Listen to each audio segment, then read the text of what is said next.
Mapagpalang araw po mga kapatid, mga kababayan ko. Inaanyayahan ko po kayo na panoorin po ang video na ito sapagkat ito po ay naglalaman ng napakahalagang mensahe sa bawat isa sa atin. Dito po natin malalaman ang iba't ibang hiwaga ng sanlibutan. At ang mensahe po ng video na ito, malamang po na ito na ang sagot sa matagal ng katanungan sapagkat ang aral po na ito ay makatotohanan at magdadala po sa inyo tungo sa kapayapaan. Tara, atin na pong panoorin.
Masayang bati, mga Ophirians! Ito ang karugtong ng creation series na may pamagat na Serpent Seed. Siguraduhin napanood ang mga naunang video ng creation series para maunawaan itong kasalukuyan. Ang link para sa kumpletong playlist ay inilagay namin sa description. Ito ang mga katanungang masasagot sa video na ito. Number 1. Sino ang Serpent Seed? Number 2. Bakit napatay ni Cain si Abel? Number 3. Ano ang marka na inilagay kay Cain bago ito pinalayas? Number 4. Bakit naghintay si Adam na umabot sa edad na 130 years bago niya muling kinilala si Eve? Bago po tayo magpatuloy, may mahalaga tayong punto na nais linawin. Ang Ophirian heritage ay hindi naghahatid ng doktrina dahil hindi po kami sekta o relihiyon. Bakit namin inaaral ang Biblia? Dahil ang Biblia ay bahagi ng Hebrew heritage.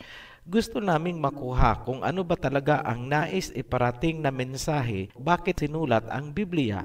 Ang interpretation namin ang inilalabas namin sa video na inyong napapanood. Magpapatuloy kami ngayon sa katanungang sino ang serpent seed. Para masagot dyan, kailangang pansining mabuti ang verse na ito. Pansamantala nating inalis ang nakaharang na salita ni Eve para lumutang ang sequence. Paraphrasing po ang tawag dyan.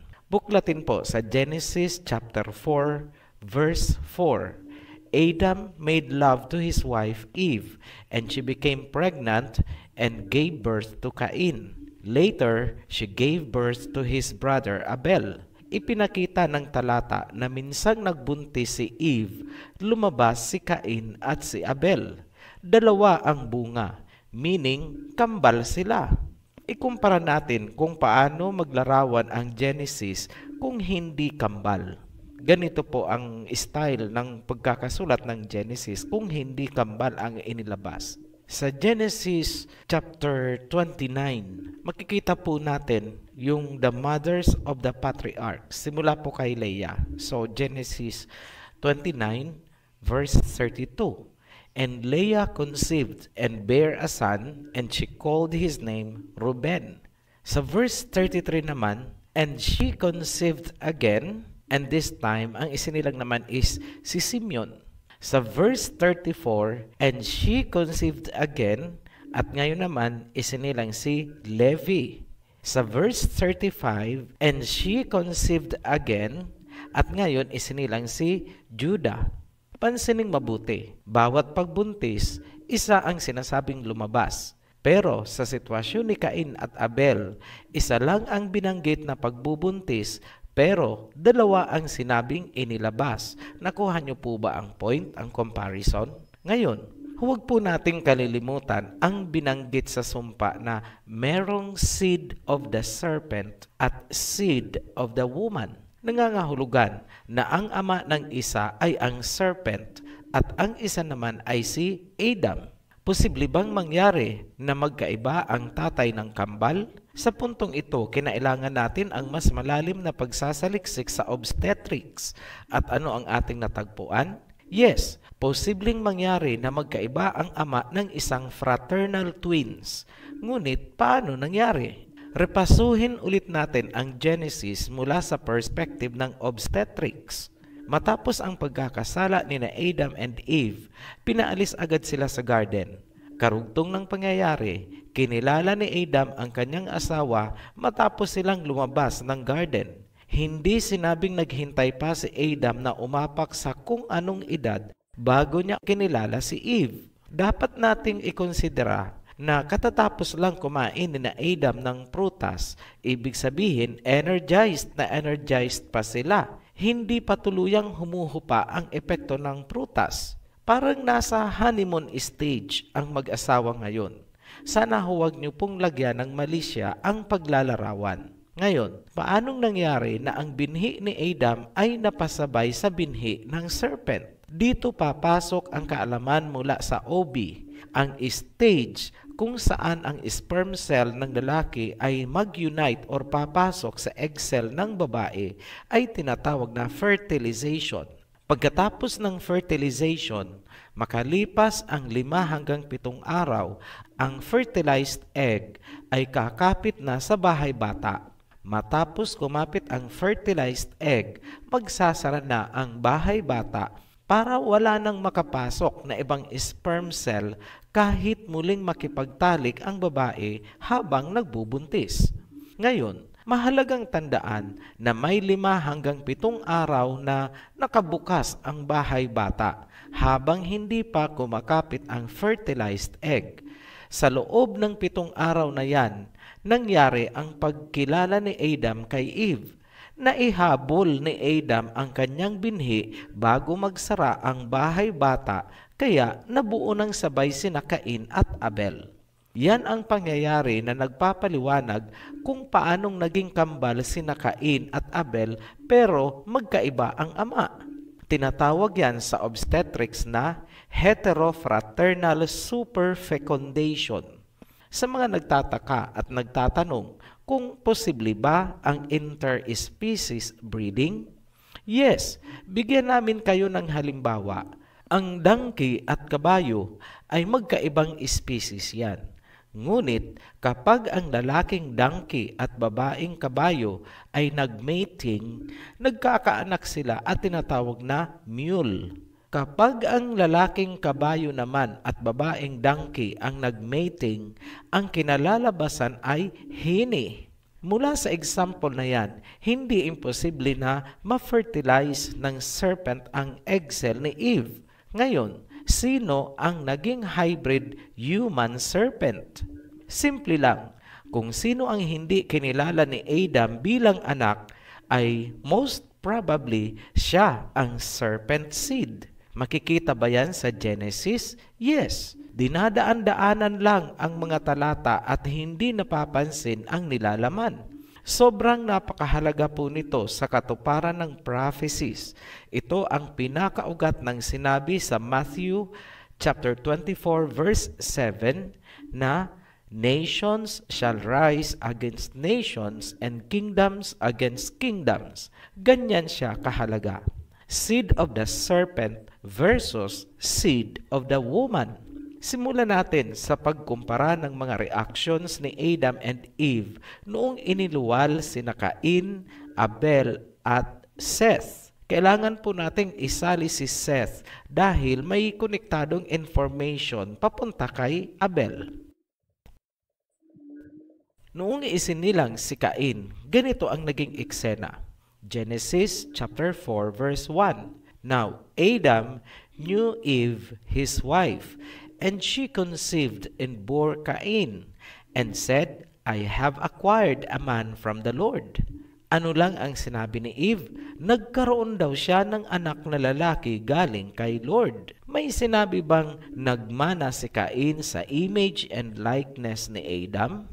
Wala. Red flag number 1 po yan. Malayo siguro ang itsura, kaya hindi masabi-sabi ni Eve na nagmana si Cain kay Adam. Kaya galing na lang kay Lord. Humilab ulit, umiri si Eve, lumabas si Abel. Ngayon, speechless ang mag-asawa. Hindi sila makaimik. Napansin nyo ba sa Genesis kung may sinabi silang kahit ano noong inilabas si Abel? Wala po. Bakit kaya? Red flag number 2. Kung sa itsura ni Cain, sinabi ni Eve na galing kay Lord, bakit hindi niya sinabing galing din kay Lord si Abel? Sa sitwasyong ito, hindi na nila malaman kung ano ang dapat isipin. Tandaan na first time nilang makakita ng sanggol. Overwhelming situation yon para sa kanila. Mag-pass forward tayo sa eksena noong isinilang si Seth. Pansinin niyong mabuti ang pagkakaiba ng reaction nila. Sa Genesis chapter 5 verse 3, "And Adam lived 130 years and begot a son in his own likeness after his image and named him Seth." Ang sabi ng talata, in his own likeness after his image. Nagmana daw kay Adam si Seth. Sa panahong ito, alam ni Adam na matagal ng panahon ang nakalipas mula nung nagkaroon sila ng serpent encounter. Sigurado siyang kanya nga si Seth. Ano ang sabi ni Eve? Genesis chapter 4 verse 25. "For Elohim has appointed another seed for me instead of Abel, whom Cain killed." Kung si Seth ay in the image and likeness ni Adam, ibig sabihin, ganun din si Abel. Dahil sinabi nilang kapalit ito ni Abel. Pansinin ang salitang another seed. So by elimination, ang kinilalang anak ni Adam ay si Abel at si Seth. So malamang si Cain nga ang serpent seed.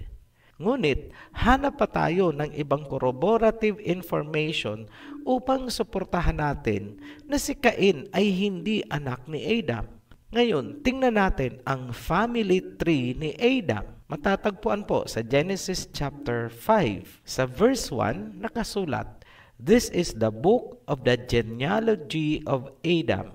In the day that Elohim created man, He made him in the likeness of the Elohim. He created them, male and female, and blessed them, and called them mankind in the day they were created. And Adam lived 130 years, and begot a son in his own likeness, after his image, and named him Seth. After he begot Seth, the days of Adam were 800 years, and he had sons and daughters." Napansin niyo po ba? Nandun ba si Cain? Wala. Red flag number 3. Si Abel ay wala sa family tree dahil patay na nga ito. Ngunit, kumpirmado na anak siya ni Adam, sinabing pinalitan siya ng another seed sa pagkatao ni Seth. Ngayon, bakit si Cain ay hindi kasali sa family tree? Buhay naman. Huwag niyong sabihin na kaya siya inalis dahil sa kanyang kasalanan, na makasalanan siya. Ang family tree ay tungkol sa bloodline. Pairalin po ang logic. Hindi po yan tungkol sa kabanalan or makasalanan. Family tree is family tree. Utang na loob, huwag na pong lagyan ng kulay para gawing doktrina. Ang katotohanang si Cain ay hindi kasali sa family tree ni Adam, kasabay ang iba pang mga pangyayari mula sa garden, ay malakas na pagpapatibay na si Cain ay hindi anak ni Adam. Kapag pinagsama-sama mo ang mga red flag na pinakita natin at binalikan mo ang nangyari kay Eve at sa serpent, lumulutang na hindi tinanggap ni Adam si Cain bilang biological na anak. Ngunit sa kabila ng lahat, wala rin namang palatandaan na kanya itong inapi or itinakwil. Likas lang siguro na mabait talaga si Adam at marahil alam niya rin na may pagkakamali din siya kaya nangyari ang lahat. Ngayon, bakit pinatay ni Cain si Abel? Marami sa inyo ang isasagot ay dahil ni-reject ang kanyang offering. Nakasenter po kayo sa offering. Hindi po kami kumbinsido dyan. Doktrina po yan na nag-uugat sa misinterpretation ng Biblia. Hindi kasi pinapansin ang bigger picture at context ng mga pangyayari. Huwag pong umasa sa hermeneutics. Kailangan din ang praktikal na pag-iisip. Napakababaw po na dahilan ng pagkaka-reject ng offering para patayin ni Cain si Abel. Pwede niya namang ulitin na lang ang pag-o-offer. There is another side of the story na dapat nating i-consider. Kilalanin natin si Cain mula sa anggulo ng growth and development. Gamit po tayo ng simpleng psychology. Unahin natin ang relasyon ni Cain sa magulang. Alam ni Adam na hindi niya anak si Cain. Alam ng mag-asawa na dahil sa serpent, kaya habang buhay silang magdurusa. Nagsisisihan kaya ang mag-asawa ngayong nahihirapan na sila? Probably yes. Naalala nyo, kahit noong isinusumpa pa lang sila, hindi ba't nagsisihan na sila? Sinisi ni Adam si Eve. Sinisi naman ni Eve ang serpent. At ngayon, andyan sa kanila ang anak ng serpent. Hindi santo sina Adam and Eve. Ordinaryo silang tao kagaya natin. Sa tingin nyo, ganun kadali mag-move on mula sa kasaganaan papunta sa hard work dahil sa sumpa? Hindi kaya nag-aaway din sina Adam and Eve? At ngayon, kailangan nilang buhayin ang anak ng serpent na nagpahamak sa kanila? Ano kaya sa tingin nyo ang pinagdaraanan ni Cain kung ganyan ang sitwasyon na kanyang pinagmulan? Isang salita lang ang nararamdaman ni Cain noon, rejection. Nakakaramdam kaya si Cain na tila menos ang trato sa kanya? Yes, a serpent is wise and sensitive. Kaya nga, sabi sa Bible, maging madunong kayo gaya ng serpent. Sa puntong ito, pinaaalalahanan namin ang mga banal-banalan dyan. Huwag niyong iisipin na pinapabura natin at kinakampihan si Cain. Inilalagay lang natin sa tamang perspective para maunawaan natin paano nagawang patayin ni Cain si Abel. Ngayon, tingnan naman natin ang relasyon ni Cain at Abel. Isang realidad sa buhay ang tinatawag na sibling rivalry. Kasama dyan ang pagkompetensya ng magkapatid para sa atensyon ng kanilang magulang. Sa puntong ito, tila dihado si Cain. Kaya lalo siyang nagiging matapang, palaban at agresibo. Nagtatanim na ng puot si Cain laban sa kanyang kapatid na si Abel. Ngayon, naaayon ba sa Biblia ang ating analysis? Yes, yun ang sinasabi ng sumpa na magkakaroon ng enmity between the seed of the serpent and the seed of the woman. Ipasok na natin ang pangyayari noong nag-o-offer sina Cain at Abel. Ano ang resulta? Genesis chapter 4 verse 3. The Elohim looked with favor on Abel and his offering, but on Cain and his offering, he did not look with favor. Dalawa po ang aksyon. Tinanggap muna si Abel. Ang pangalawang aksyon ay tinanggap ang kanyang offering. Tingnan naman ang kay Cain. Nireject si Cain at ang pangalawa ay nireject ang offering. Parang ganito lang yan. Kunwari may nagbibigay sa iyo ng isang regalo. Una mong tinitingnan ay ang tao na nagbigay. Kung hindi mo tanggap ang tao, hindi mo rin tatanggapin ang regalo. Maliban na lang kung materialistic ang tao. Kaso, ang Elohim ay hindi materialistic. Ang unang tinitingnan ng Elohim ay mismong si Cain, ugali niya at pagkatao. At dahil rejected si Cain dahil sa kanyang ugali at pagkatao, eventually, rejected na rin ang kanyang offering. So, ibig sabihin, ang rejection ay nag-ugat doon sa mismong ugali at pagkatao ni Cain. Dahil hindi siya katanggap-tanggap sa Elohim, kaya ang kanyang regalo ay hindi rin tinanggap. Ngayon, Bakit pinatay ni Cain si Abel? Dahil sa rejection. Ang hindi pagtanggap sa kanyang offering ay isa lamang palatandaan na siya mismo ay hindi tinatanggap. So, sa tanang buhay ni Cain, puro na lang rejection ang inaabot niya. Kumbaga, itong pinakahuling rejection na nangyari, ang pinakasukdulan at sumambulat na ang mga kinikimkim niya. Lahat ng insecurity, jealousy, inggit, galit, awa sa sarili, at kung ano-ano pang mga negative emotions, isa lang ang naging outlet ni Cain. Yun ay ang pagpatay niya kay Abel. Sa pagpatay ni Cain kay Abel, nagkatotoo ba ang sumpa? Yes, natupad na naman ang sumpa. Sinabi sa serpent, I will put enmity between your seed and her seed. Maliwanag na ngayon na si Cain ang seed ng serpent. Isinumpa at pinalayas ng Elohim si Cain. Ang sabi ni Cain sa Elohim, kung sino ang makatagpo sa akin, ako ay papatayin. At ano naman ang sagot ng Elohim? Walang sino mang pwedeng pumatay kay Cain. At bago niya ito tuluyang pinaalis, nilagyan niya ng marka si Cain upang walang papatay sa kanya. Kung naaalala nyo pa ang kauna-unahan naming video, ginamit natin ang kwento ni Cain upang ipakita na merong ibang tao sa panahon ni na Adam at yun ang kinatatakutan ni Cain na papatay sa kanya. Ngayon, ano kaya ang marka na inilagay kay Cain? Wala pong sinabi ang Biblia.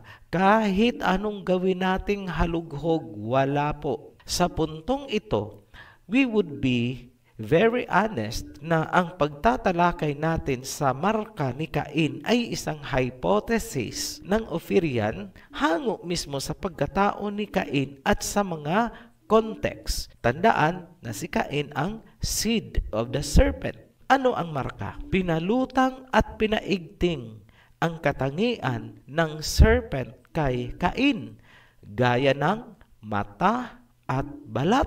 Yun ang marka. Katatakutan siya ng kapwa niya mga hybrids at walang mangangahas gumalaw kay Cain dahil sa kakaiba niyang itsura. Kaya, huwag kayong magtataka ngayon bakit nagkaroon ng mga Zuma, Galema at Medusa, yung mga mythology. Kahit dito sa Pilipinas, noon naalala ko sa mga comics, meron niya si Zuma at si Galema. Halfway to the truth po ang mga yan. Si Cain ang naging hari ng mga human hybrids pagdating niya sa lupain ng Nod. Paano namin nasabi? Basahin nyo ang Genesis chapter 4. Nasabi doon na nagtayo si Cain ng city. Ibig sabihin, nagawa niyang pagtrabahuin at manduhan ang mga tao. Mahabang panahon ang pagtatayo ng city, kung kaya nagkaroon si Cain ng 5 henerasyon habang itinatayo ito. Lahi na ni Cain ang pumapalit na populasyon doon dahil unti-unti nang namamatay ang lahi ng first couple. Anong klaseng lahi ang nanggaling kay Cain? Basahin natin. Genesis chapter 4 verse 19. Lamech married 2 women, one named Ada and the other Zillah. Ada gave birth to Jabal. He was the father of those who live in tents and raise livestock. His brother's name was Jubal. He was the father of all who play string instruments and pipes. Zillah also had a son, Tubal-Cain, who forged all kinds of tools out of bronze and iron. Tubal-Cain's sister was Naamah. Sa Genesis chapter 4 verse 23, Lamech said to his wives, Ada and Zillah, listen to me. Wives of Lamech, hear my words. I have killed a man for wounding me, a young man for injuring me. If Cain is avenged 7 times, then Lamech 77 times. Paalala lang po, ang binabanggit po sa Genesis chapter 4 na Enoch at Lamech ay yung nanggaling sa lahi ni Cain. Huwag po kayong malilito, iba po yung Enoch at Lamech na galing sa lahi ni Seth. Klarado sa talata na ang lahi ni Cain ay mababangis. Parang napakadali lang sa kanila ang pumatay. May kakayahan silang gawin yun dahil technologically advanced na sila. Marunong na silang gumawa ng iron and bronze na sandata. Advanced na rin sila pagdating sa entertainment, lalo na sa music. Samantala, balikan natin si Adam and Eve. Kumusta na kaya sila? Bakit kaya ang haba ng pinalipas na panahon bago nasundan si Cain at Abel? Nadala ba si Eve dahil sa hirap ng panganganak? Tila hindi po yun ang rason. Ang paliwanag ay matatagpuan sa verse na ito. Genesis chapter 2 verse 24. That is why a man leaves his father and mother and is united to his wife, and they become one flesh. Titigan ang salitang one flesh o ang pag-iisang laman ng babae at lalaki. Yan ang pundasyon ng dahilan kaya matagal silang hindi nagkaanak. Linawin po natin. Paano nagiging one flesh ang lalaki at babae? Gumamit tayo ng simpleng biochemistry. Ang katawan ng tao ay basically made up of protein. So ano po yung mga basic elements ng protein? You have there yung carbon, hydrogen, oxygen, at nitrogen. Sa isang salita, protein. Yan ang basic molecular structure na tinatawag sa Bible na flesh.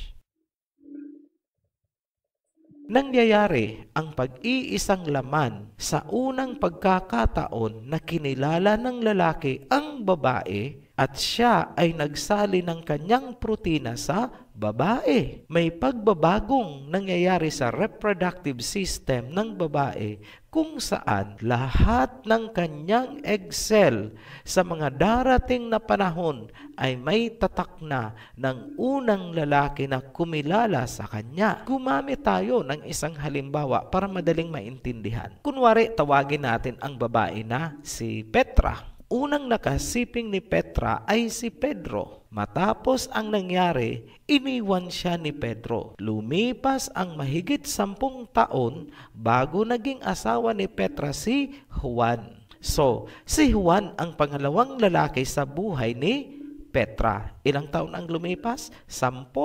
Ngayon, ang mga magiging anak ni Juan kay Petra ay maaari pa ring magtaglay ng traits galing kay Pedro na unang nakatalik ni Petra 10 years ago. Ano ang dahilan? Dahil naging one flesh si Petra at si Pedro noong sila ay nagtalik 10 years na ang nakalipas.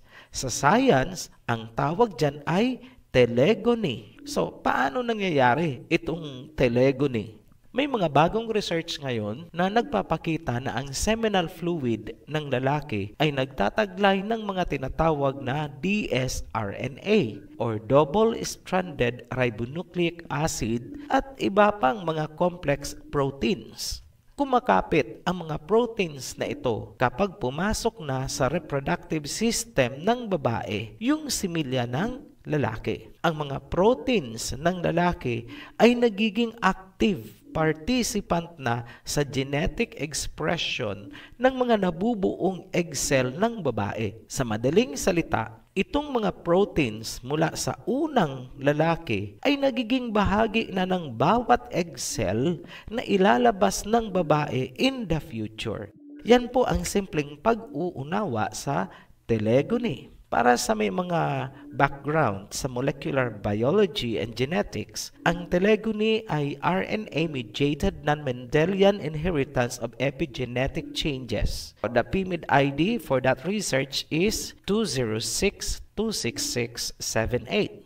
One research showed the presence of dsRNA in seminal plasma that may influence human oocyte development and therefore the offspring. PIMID number 2909374 through Genetic Frontiers. Balik po tayo sa layman language. Ang telegony ay hindi maitatanggi na tumutukoy sa one flesh or pag-iisang laman ng babae at lalaki sa oras na maipasok ng lalaki ang kanyang binhi.